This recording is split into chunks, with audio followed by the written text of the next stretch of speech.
Big TV భక్తి సమాచారం WhatsApp ఛానల్లో జాయిన్ అవ్వండి. అన్ని విశేషాలు ఎప్పటికప్పుడు తెలుసుకోండి. మీ ప్రశ్న ఏమిటంటే పునర్జన్మ ఉందా అని. ఉంటే దానికి మూల కారణం ఏమిటి? ఒక జన్మ నుంచి ఇంకో జన్మకి మనం ఎలా వెళతాం? మనలా తీసుకెళ్లేది ఏది అని.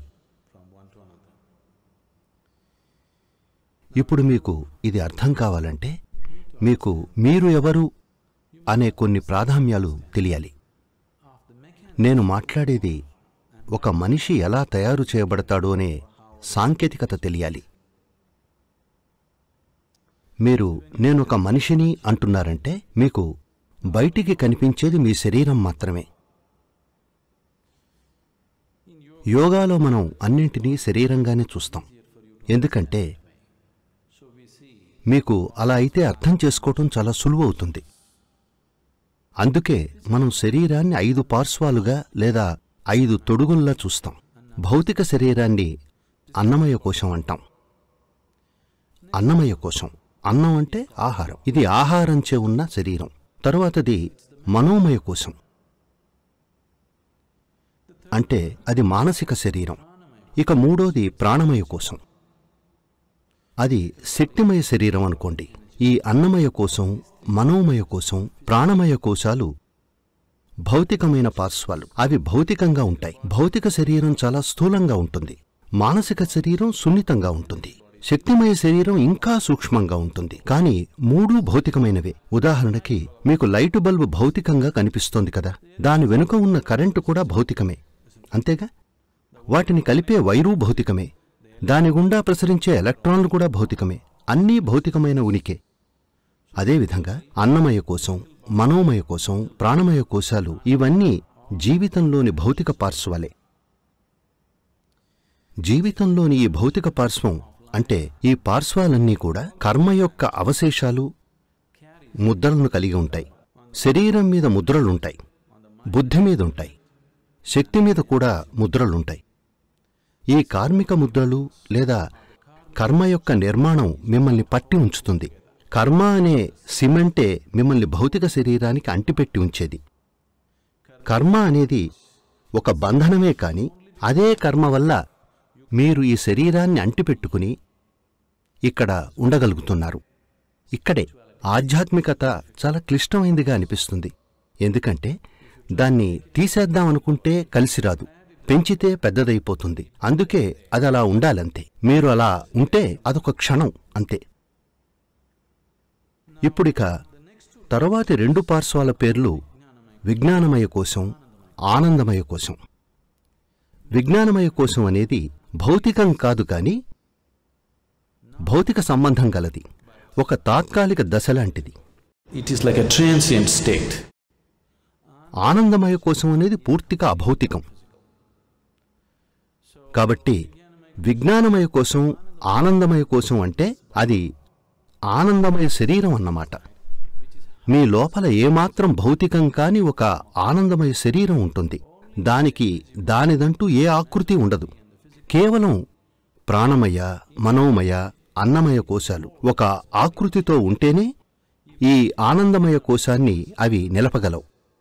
అవి సరిగ్గా లేకపోతే ఆనందమయ కోశం ఈ అనంతంలో కలిసిపోతుంది. మీరు ఆత్మ అని దేన్నైతే అంటున్నారో అది నిజానికి ఒక అభూత కల్పన. దాని అర్థం ఏమిటంటే మనుషులు అభౌతిక లక్షణానికి ఉన్న పరిమితిని ఆత్మ అని వర్ణిస్తున్నారు. కాని ఆత్మకు కర్మ ఒక శరీరం లాంటిది. కార్మిక నిర్మాణాన్ని పడగొడితే ఇక ఆత్మ ఉండదు. అంతా ఈ అనంతంలో కలిసిపోతుంది. There is no soul. Everything merges into everything else. కాబట్టి మీరు మహాసమాధి లేదా మహాపరినిర్వాణం అని వాడే పదాల అర్థం ఒకటే. మీరు నెమ్మదిగా ఆ దారి తాళం చెవిని కనుక్కుని కార్మిక నిర్మాణాన్ని కూల్చేస్తే మీరు నిజంగానే ఇక మిగిలి ఉండరు. No more.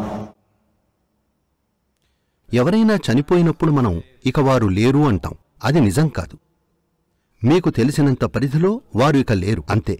కానీ వారు ఇంకా అలాగే ఉంటారు. మీరు ఆ కార్మిక నిర్మాణాన్ని సంపూర్ణంగా కూల్చేస్తే మీరు ఈ ఉనికిలో ఏకమైపోతారు. దీన్నే మనం ముక్తి, మహాసమాధి అంటాం. హిందూ సంప్రదాయంలో దాన్ని ముక్తి అంటారు. యోగిక సంప్రదాయంలో దాన్ని మహాసమాధి అంటారు. బౌద్ధ పద్ధతిలో మహాపరినిర్వాణం అంటాం. ఇంగ్లీష్లో దాన్ని లిబరేషన్ అంటాం. లిబరేషన్ అంటే పుట్టుక, మరణం ఈ రెంటి నుంచి విముక్తులు కావటం. దానర్థం ఈ శరీరం, మనసు అనే విషయాల నుండి విముక్తులు కావటం అన్నమాట. వీటన్నిటికీ ఈ కార్మిక నిర్మాణమే తావిగా, అన్నింటినీ ఒకటిగా పట్టుంచుతుంది. కాబట్టి ఒక మనిషి చనిపోయినప్పుడు సహజంగానే ఈ భూమి నుండి తీసుకున్న అరువే ఈ శరీరం. ఈ శరీరం ఈ భూమే కదా. అర్థమైందా? ఈ భౌతిక శరీరం ఈ భూమిలోని ఒక ముక్క అంతే. అది ఇలా మారి కనిపిస్తోందంతే. కాని దీన్ని తిరిగి ఇచ్చెయ్యాలి, ప్రతి కణం లెక్క చెప్పి మరి. వడ్డీ ఏదీ లేదనుకోండి, మీరు ప్రతి కణాన్ని తిరిగిచ్చెయ్యాలి. ఇంత కూడా తీసుకుపోలేం ఈ భూమి నుంచి.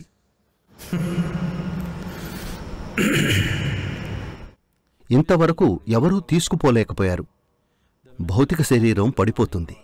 ఇక మనోమయ కోశం, ప్రాణమయ కోశాలు మీ కర్మబలాన్ని బట్టి వెళుతూ ఉంటాయి. ఒకవేళ కార్మిక నిర్మాణం గనక తీవ్రంగా, అసంపూర్ణంగా ఉంటే దాన్ని పూర్తి చేయాలి.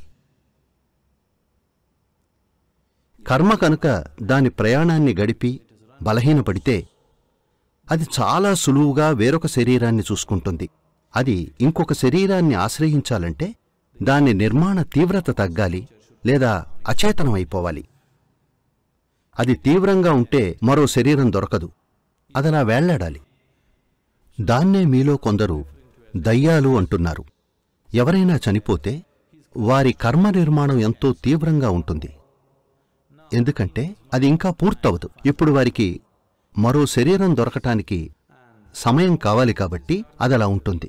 ఇంకా ఎంత తీవ్రంగా అతని కర్మ నిర్మాణం ఉంటుందో అంతగా అతను కనిపిస్తాడు. అంటే ఎక్కువ మంది అతను ఉన్నది గుర్తించగలరు. అలాంటివారు మీ చుట్టూ ఎంతో మంది ఉన్నారు, మీకు తెలిసినా తెలియకపోయినా కూడా. కాని ఎవరు ఉన్న అనుభవము మీకు కలగదు. ఎందుకంటే వాళ్ల కర్మ చెదిరిపోయి ఉంటుంది. వాళ్లకు మరో శరీరం దొరికే వరకు ఎదురు చూస్తూ మరింత బలహీనపడుతూ ఉంటారు. కాని వాళ్ల కర్మ చాలా తీవ్రంగా ఉంటే, అందుకే సంప్రదాయాల్లో మీకు చెప్తారు, ఎవరైనా అసహజంగా చనిపోతే, అంటే యాక్సిడెంట్ వల్లో, ఆత్మహత్య వల్లో లేక మరో కారణం వల్లో పోతే వాళ్లు దయ్యాలవుతారు అని అంటారు. అలా కాదు, అందరూ అవుతారు. విషయం ఏమిటంటే అలాంటి వారి అనుభవం మనకు కలుగుతుంది అంతే. వాళ్లు మీ అనుభవానికి అనువుగా ఉంటారు. వాళ్లకి తీవ్రమైన కర్మ నిర్మాణాలుంటాయి. అందువల్ల వాళ్లు ఉన్న అనుభవాన్ని మీరు వయసుపై బడి వెళ్లిపోయిన వారికంటే ఎక్కువగా పొందగలుగుతారు. ఎవరికైతే ఉన్న కర్మ మొత్తం పూర్తయిపోతుందో అతడు అలా చనిపోతాడు. ఏ జబ్బు లేకుండా, ఏ సమస్య లేకుండా, ఏదీ లేకుండా ఎవరైనా మామూలుగా చనిపోతే అతనికి కొన్ని గంటల్లోనే కొత్త శరీరం దొరకచ్చు. అందుకే ఈ సంప్రదాయంలో ఎప్పుడూ చెప్తారు, తన జీవితకాలాన్ని పూర్తి చేసుకునెవరైనా చనిపోతే అది అతి చక్కటి మరణమని. ఎందుకంటే ఆ వ్యక్తి శరీరం కోసం తిరగక్కర్లేదు, వెంటనే అంతా జరిగిపోతుంది.